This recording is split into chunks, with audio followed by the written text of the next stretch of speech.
Madame, monsieur, bonsoir. À la une de ce journal du mardi 5 octobre, la gendarmerie qui recrute et entend bien le faire savoir. Dans la région, des postes de gendarmes adjoints sont à pourvoir. Seule obligation, avoir entre 17 et 25 ans et vouloir s'engager au service de la sécurité. Reportage à suivre dans la caserne de Rosières. Chapeau, gâteau et country, un air d'Amérique a soufflé sur le village gourmand de Romilly ce week-end. 200 exposants et 20 000 visiteurs pour l'événement phare de l'automne dans ce secteur. Une bonne occasion de découverte plutôt alléchante, vous verrez.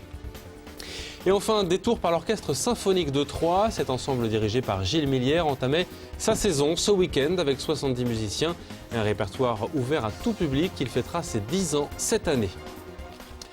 Rien à voir avec la musique classique, mais le boxeur troyen Éric L'Enfant a été mis au violon hier, autrement dit en prison, jugé hier en comparution immédiate à Troyes.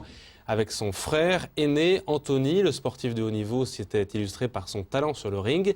Il a manqué de maîtrise le week-end dernier. Il a été reconnu coupable de violence sur le parking d'une boîte de nuit à Feuges et condamné ensuite à 8 mois de prison avec sursis, et donc 4 mois de prison ferme avec mandat de dépôt.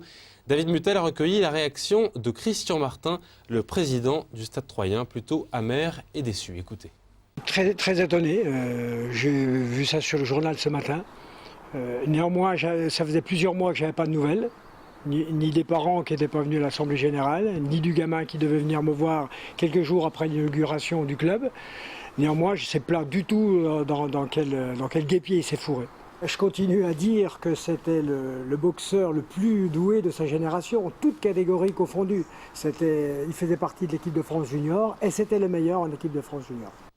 Finalement, la mobilisation prévue ce soir devant la préfecture pour soutenir Rocky est annulée. Une délégation du comité de soutien de ce sans-papier congolais, expulsé mi-septembre à Sainte-Savine, a été reçue à midi par le préfet de l'Aube. Et les organisateurs ont préféré renoncer pour saluer l'attitude d'ouverture du représentant de l'État. Pour l'instant, le père de famille reste en centre de rétention à Metz. Une profession qui recrute, c'est suffisamment rare pour être signalée, la gendarmerie. Elle mène en ce moment une campagne pour embaucher des gendarmes adjoints, un poste qui peut vous intéresser si vous avez entre 17 et 25 ans, d'autant qu'il permet par la suite d'effectuer une carrière et gravir les échelons en interne. Exemple à Rosières avec Cyril Tavernet et Jonathan Boisset. À 23 ans, Aurélien est gendarme adjoint volontaire. Depuis 4 ans, il est intégré au sein du peloton de surveillance et d'intervention de la gendarmerie à Rosières. Dans le département, ils sont 75 comme lui à posséder ce statut de gendarme adjoint volontaire. Ce sont en fait des suppléants qui assistent les gendarmes au quotidien dans leur mission. Ils sont très importants dans le dispositif de la gendarmerie. Il y a les professionnels de métier et puis il y a les jeunes sous contrat. Ces jeunes nous apportent énormément, ils nous permettent d'accomplir l'ensemble des missions qui nous sont dévolues avec les moyens, les forces nécessaires. Et ils rentrent dans l'effectif, c'est important, oui. Les gendarmes adjoints volontaires ont été créés avec la suppression du service militaire pour remplacer les gendarmes auxiliaires. Il s'agit d'un contrat d'1 an, renouvelable 5 fois. Les candidats doivent passer un test, puis sont intégrés durant 13 semaines dans une formation militaire. Sur le terrain, le quotidien est le même que celui des gendarmes de carrière. Le matin, à disposition et sport. L'après-midi, surveillance générale ou alors entraînement cynophile avec les chiens. Ce qui consiste à passer le costume pour le chien d'intervention ou à cacher des charges pour le chien stupéfiant.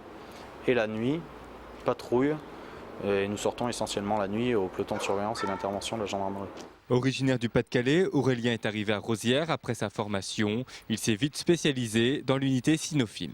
À la base, je savais qu'il y avait des maîtres de chiens. Donc c'est ça qui t'intéressait ? Oui, c'est ce qui m'intéressait. Par la suite, ça a accentué mon point de vue quand j'ai vu comment travaillaient les chiens, parce que je ne connaissais pas vraiment à la base les chiens, comment travailler en gendarmerie. Et puis depuis que j'ai mis un pied dans la gendarmerie, c'est vrai que j'ai eu l'occasion de travailler avec les chiens et c'est vrai que ça m'a beaucoup plu. Environ 50% des gendarmes adjoints volontaires font ensuite carrière dans la gendarmerie.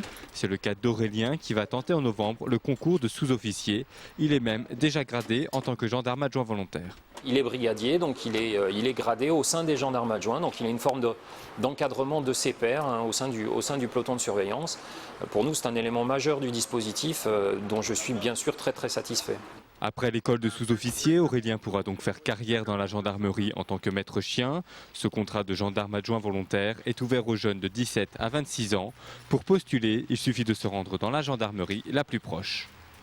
Vous trouverez plus d'informations sur le salaire et les conditions requises pour devenir gendarme adjoint sur internet, le www.recrutement.gendarmerie.défense.gouv.fr. Il était venu à Troyes en 2002 accompagné du président Chirac et hier, une semaine après l'annonce de la mort de Georges Charpak, un hommage lui a été rendu dans l'école qui porte son nom à Troyes. Le directeur de l'école a voulu rendre hommage à la mémoire du résistant, fier de ses attaches troyennes, mais aussi le prix Nobel de physique que Georges Charpak était, avec une cérémonie simple pour faire vivre la mémoire d'un grand homme. Écoutez le directeur de l'école Charpak et l'adjointe au maire de Troyes en charge de l'éducation. Ils sont au micro de Christian Viera. Il n'y a plus d'élèves qui ont connu Charpak à l'école.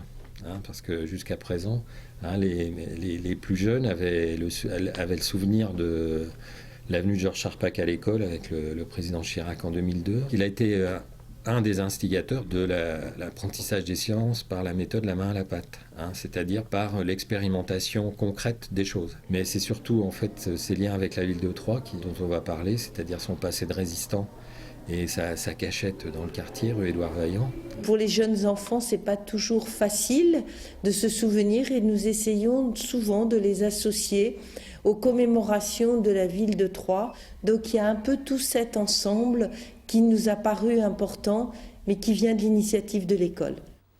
Le vent d'ouest et même du Far West a soufflé tout le week-end sur Romilly. L'édition 2010 du Village Gourmand était consacrée à nos cousins d'outre-Atlantique, les Américains, du Québec aux cow-boys. Toute la grande famille américaine était représentée sous le chapiteau de la place des Martyrs.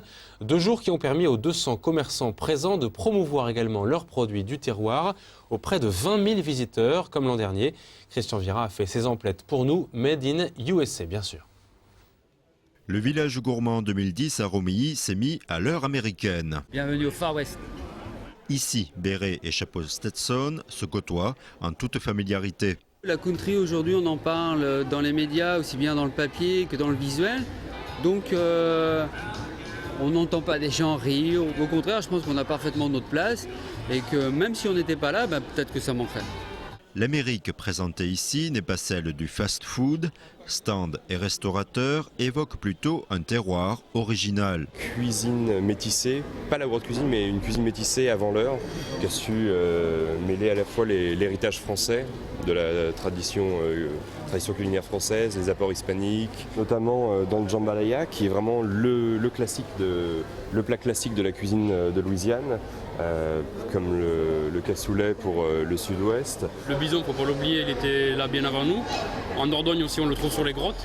Donc effectivement, c'est ce petit attrait du terroir. Et puis après, mes bisons mangent l'herbe de mon terroir, de mes terres. Du nord au sud, les terroirs régionaux sont également présents. Le Village Gourmand offre un tour de France gastronomique. Un Occitan déguisé en Américain, c'est pas mal. Mais il y a tellement de mots américains qui viennent de l'Occitan. Par exemple, chez nous, toaster, ça veut dire goûter. Il y a une bonne accroche au niveau des clients. Là, on sent que les clients attendent vraiment cet événement. Et donc, obligatoirement, ça tourne. On fait notre beurre, c'est ce qui compte. Diversité. Diversité, c'est ça. Plusieurs régions françaises et puis effectivement... Un peu le dépaysement. Voilà, c'est ça. Pour la première fois durant ce rendez-vous annuel, un concours de cuisine de plats US a été organisé. Une occasion de démontrer que la gourmandise n'est finalement pas un si vilain défaut. La grande gagnante du concours de cheesecake est Alexandra Douglas. Je passe pas beaucoup de temps à cuisiner, donc le midi, le soir, il n'y a pas de problème. Une visite qui ne satisfait pas tout le monde, car le chapiteau du Village Gourmand occupe la place habituellement consacrée au marché. Les gens viennent moins nous voir, donc on a une petite perte là, les 2 week-ends de suite. On a 50% de recettes en moins là aujourd'hui. Le problème qu'il y a, c'est qu'il ne doit plus y avoir suffisamment de parking. C'est une fois dans l'année, c'est quand même pas grave. Pour réconcilier tout le monde, des repas sous chapiteau avec un orchestre de variétés américaines étaient également proposés. Voilà, santé. Ils vont pouvoir bientôt interpréter le tube de Souchon, J'ai 10 ans, mais en version symphonique et classique. Les musiciens de l'Orchestre symphonique de l'Aube, cette formation de 70 professionnels chevronnés, entame ce mois-ci sa saison 2010-2011 et elle était ce week-end en tournée dans le département, à la Chapelle Saint-Luc, Nogent et Troyes, avec une volonté accrue d'ouverture à un public très large. Christian Vira a assisté au concert troyen au Théâtre de Champagne dimanche matin. Pour le 10e anniversaire de ces saisons musicales, l'Orchestre symphonique a choisi de débuter avec la configuration maximale. Créé en 2001 avec le soutien du Conseil général, les 50 à 70 musiciens ont été écoutés par 120 000 spectateurs à l'occasion de 2000 concerts. C'est le seul orchestre symphonique à géométrie variable qui existe en France et qui soit porté par un département. Et systématiquement, nous essayons d'aller vers une nouvelle ville qui n'a pas encore découvert l'orchestre symphonique. Donc cette année, ça sera Estissac, la ville nouvelle. La moitié des musiciens proviennent de la région. Parisiens et lyonnais complètent l'effectif. L'ensemble a su trouver son public. C'était pas forcément un pari gagné par avance, mais force est de constater, vous allez voir encore ce matin une salle à 95 ou 98% remplie. Ça veut dire qu'on a réussi à fidéliser un public. Nous sommes maintenant, je crois, à 500 ou 600 abonnés au Théâtre de Champagne. On peut encore constater qu'il est peut-être un petit peu plus âgé que dans différentes expressions culturelles, mais je constate quand même un renouveau. Il y a quand même des jeunes qui viennent à ces concerts, il y a des jeunes couples avec leurs enfants. C'est quelque chose quand même qui est en train de devenir, à mon avis, pérenne et cette opération a fini par prendre.